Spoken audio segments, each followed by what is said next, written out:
Hello everyone, एक बार फिर से आप सभी का स्वागत है। सभी को राम राम।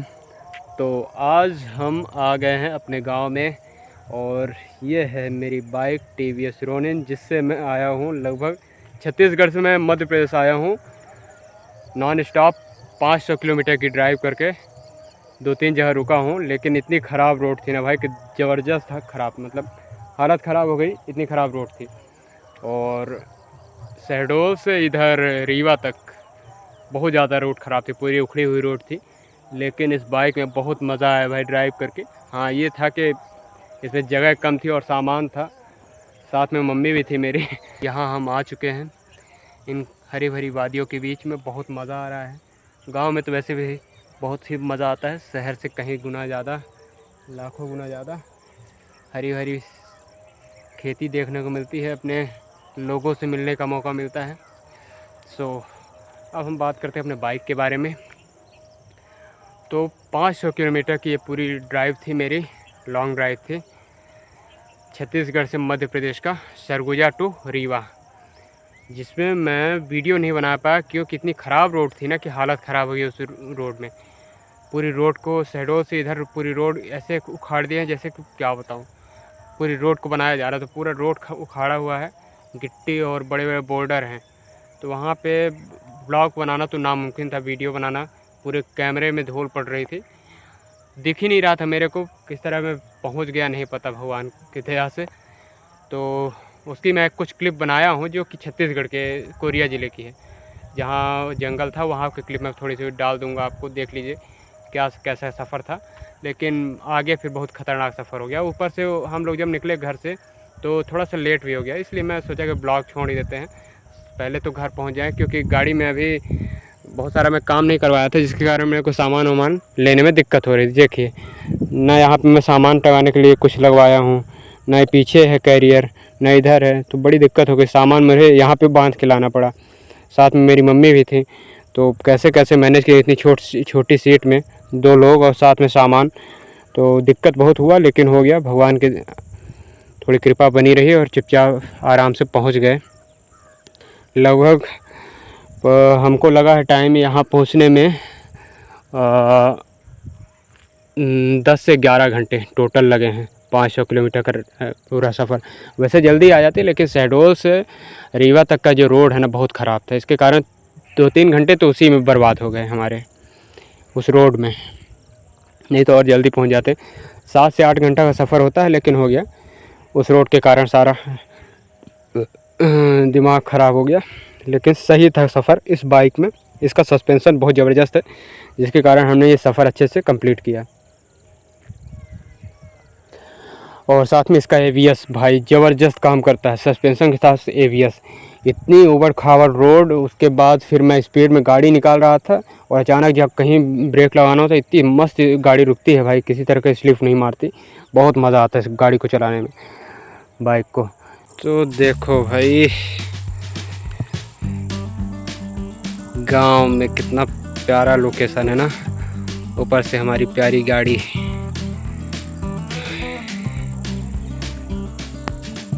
गांव में बहुत मज़ा आता है भाई घूमने में। इन हरी भरी फसलों को देख कर दिल और खुश हो जाता है। और यहाँ भी गांव में जब मैं इस बाइक को लेके आया हूँ तो हर किसी की नज़र इस बाइक में टिक जाती है भाई। बात ये है ना कि ये बाइक अलग है भी, यूनिक है भी ना। कलर के साथ इसका जो डिज़ाइन है, बनावट है, सब कुछ एकदम यूनिक है, जिसके कारण हर कोई इस बाइक को देखने लगता है। तो मज़ा आता है इस बाइक को निकालने में, मार्केट में, गांव में, हर जगह। तो इस तरफ ये सामने नहर है हमारे यहाँ की, गांव की। उस पार मेरा घर है, इस पार मैं अभी आ गया हूँ। और इधर हमारे खेत हैं। ये यहाँ पे ये घर जो है ना, ये हमारा दूसरा घर है यहाँ पे। और ये जहाँ पे बाड़ा लगा हुआ है, ये पूरा हम लोग का खेत है, क्योंकि बाड़ा यहाँ पे लगाना ज़रूरी है। यहाँ आवारा पशु, गाय बैल बहुत ज़्यादा हो गए हैं। और कितनी मस्त हरियाली है ना, मज़ा आ जाता है भाई से ये देख के। एक वो है वहाँ पे बोर है, तो किसी दिन चलूँगा उधर भी, अभी फ़िलहाल नहीं जाऊँगा क्योंकि बहुत घूम के जाना पड़ता है। सो गाइस, ये मेरी बाइक जो है ये टॉप मॉडल में है। मैं बहुत बार आप लोग को बता चुका हूँ वैसे, लेकिन फिर भी लोग पूछते हैं कि कौन सी मॉडल है, कौन सा वेरिएंट है भाई।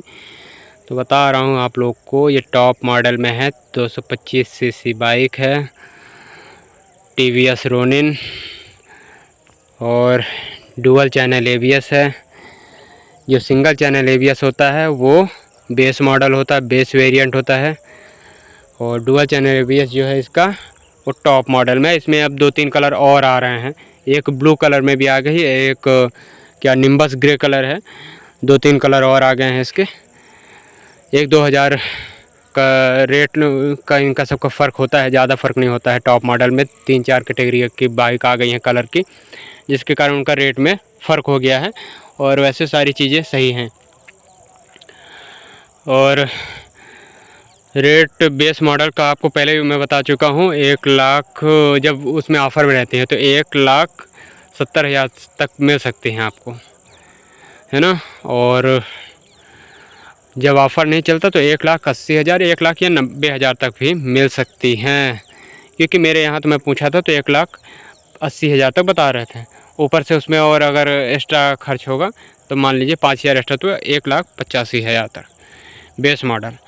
टॉप मॉडल तो मेरे को मिली है 2,10,000 में, और एक्स्ट्रा काम जो करवाया हूँ उसका 20,000 एक्स्ट्रा। तो बहुत सारा काम अभी बाकी भी है यार, जो मैं मंगाया सामान वो अभी लगा नहीं, वो सारी चीज़ों के खर्च अलग है। तो यही सारी चीज़ें, इसका जो इक्विपमेंट है बहुत ज़रूरी है। मतलब जिस दिन मैं आ रहा था उस दिन क्या हुआ ना, सामान इतना ज़्यादा था, 100 किलो तो पूरा सामान था बधा हुआ। तो बाइक मेरे से बैलेंस नहीं हुई, खड़ा किया हो बाइक को मैं स्टैंड में नहीं लगा पाया और बाइक मेरे तरफ गिर गई। लेकिन मेरा पैर नीचे था, भला ये इसका था कि ये रोक लिया पूरी तरह से, पूरी इसी में गाड़ी टिक गई जाके।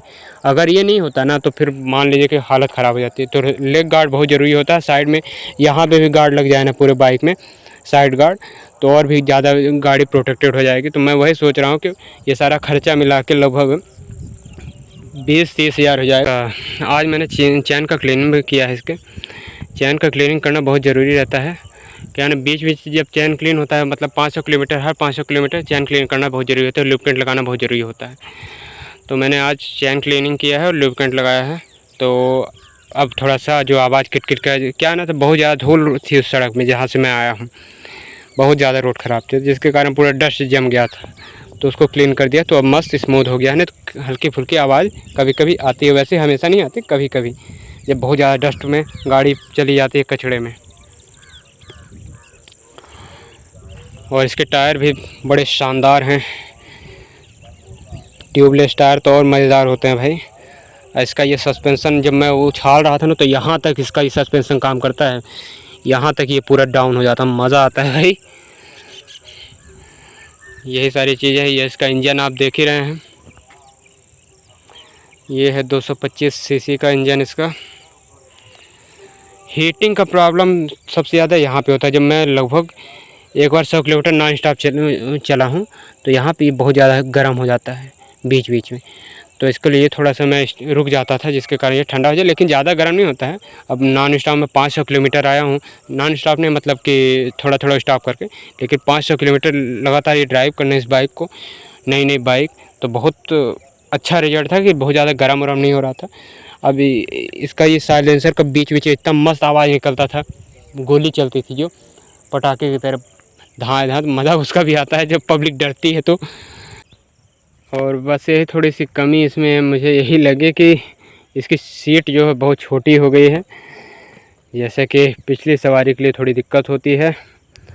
दिक्कत ज़्यादा ना हो, जब कैरियर और लग जाएगा इसमें तो फिर दिक्कत नहीं होगी, लेकिन हो गया। वैसे ज़्यादा कुछ इसमें कमी नहीं है। अभी तक मैं लगभग 3 महीने कंप्लीट होने वाले हैं, तो अभी इस बाइक में किसी भी तरह की कोई कमी नहीं है मेरे हिसाब से, समझे।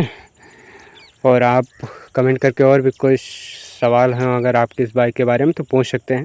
बहुत लोग पूछ रहे थे कि इंजन में कोई आवाज़ आती है या क्या बोलते हैं चैन में, तो नहीं भाई, कोई आवाज़ इसमें नहीं आती है, इंजन में और चैन में दोनों में अभी तक किसी भी तरह की कोई आवाज़। साइलेंट स्टार्ट होती है, मैं आपको स्टार्ट करके भी दिखा देता हूँ।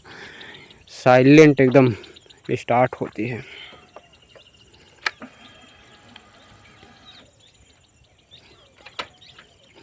लग गई न्यूट्रल में और ये बटन है ऑन ऑफ, ऑन किया, देखिए साइलेंट स्टार्ट हो गई। ये देखिए, ये हो गई साइलेंट स्टार्ट। और इंजन का आवाज़ आप सुन लीजिए अगर आपको लग रहा हो।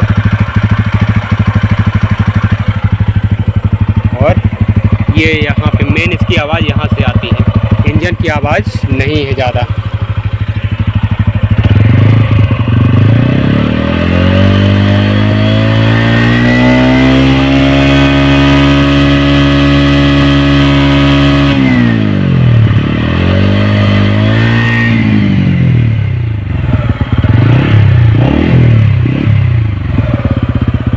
गांव में जब ये चलती है तब समझ में आता है कि हाँ गाड़ी निकल रही है। यहाँ पे इतना तेज़ हवा आ रहा है इसका, देखिए मेरे कपड़े उड़ रहे हैं।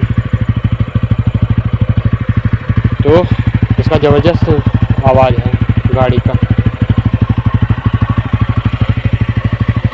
और दिक्कत किसी भी तरह कुछ नहीं है, लेकिन हाँ यही है कि इसका आवाज़ शानदार है। तो मैं जब छत्तीसगढ़ चला हूँ तो वहाँ से 1000 रुपये का मैं पेट्रोल डलवाया था, और यहाँ जब आया मैं चेक किया कितना चला है, तो टोटल लगभग 470 किलोमीटर के लगभग यहाँ तक हो गया। एक्स्ट्रा मान लीजिए इधर उधर घूमने का हो गया, तो हो गया टोटल मिला के 470 किलोमीटर चली बाइक। और जिसमें पेट्रोल लगा मेरा 8 या 8.5 लीटर पेट्रोल लग गया। 8.5 लीटर पेट्रोल में मैं 470 या 80 मतलब 500 किलोमीटर कंप्लीट ही मान लीजिए 8.5 लीटर पेट्रोल में चल गई। तो आप सोच लीजिए कि कैसा माइलेज है भाई। इस हिसाब से अगर जैसे मैं 480 किलोमीटर बताया 8.5 लीटर पेट्रोल में, तो अगर इस हिसाब से माना जाए तो लगभग 55 का माइलेज ये बाइक अभी दे रही है। भाई मैं सोच नहीं सकता ऐसे कैसे हो सकता है। जो कंपनी बोल रही थी कि 40 से ऊपर देगी माइलेज, मैं सोचा था कि 40 तक भी दे देगी तो बहुत है भाई मेरे हिसाब से। इतनी हैवी बाइक अगर 55 का माइलेज दे रही है। टीवीएस की और बाइक ऐसी नहीं दे रही है, जो कि क्या बोलते हैं 2-3 और आई हैं जिनका लगभग 125 सीसी की हैं, जो 100 सीसी की हैं, वो भी लगभग 40 का माइलेज दे रही हैं। तो सोचिए भाई, ऐसे में ये बाइक अगर इतना दे रही माइलेज तब तो बहुत बेहतर है ना यार। अब मेरी दे रही है कि और भी लोगों की दे रही नहीं पता, पर मेरी तो अभी इतना माइलेज दे रही है। मैं सही बता रहा हूँ। 1000 के पेट्रोल में अभी मेरा 2 लीटर पेट्रोल में बचा हुआ था, उसके बाद फिर से मैं पेट्रोल अभी डलवा लिया हूँ। ये है नहर हमारे गांव की, और उस पार गांव है और इस पार भी गांव है। उस पार मेरा भी घर है, उधर अंदर तरफ है।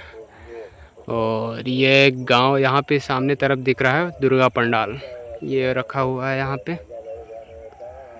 यहाँ पे माँ दुर्गा को विराजमान किए हुए हैं। और ये है नहर। अभी पानी इसमें नहीं आया है, 2-3 दिन में पानी आ जाएगा तो अच्छा। यहाँ का वातावरण जो है एकदम ठंडा ठंडा हो जाएगा। जब पानी चलता है यहाँ पे पूरा गांव ठंडा ठंडा हो जाता है, क्योंकि चारों तरफ इसी का पानी बहने लगता है खेतों में। और ये बाणसागर परियोजना की नहर है, तो इसके कारण यहाँ पे खेती बहुत अच्छी होती है हमारे गांव में। ये है तालाब यहाँ का, लेकिन इसमें पानी बरसात बस में रहता है, और जैसे बरसात ख़त्म होती है सूख जाता है। लेकिन अब जब नहर आएगी ना तो कुछ कुछ पानी इसमें भी आ जाएगा। चैनल को सब्सक्राइब कीजिए, 10,000 जो सब्सक्राइबर का टारगेट उसको जल्दी से कंप्लीट कीजिए, जिससे कि हम कहीं लॉन्ग ड्राइव पे और निकलें पहाड़ों में। Thank you. राधे राधे।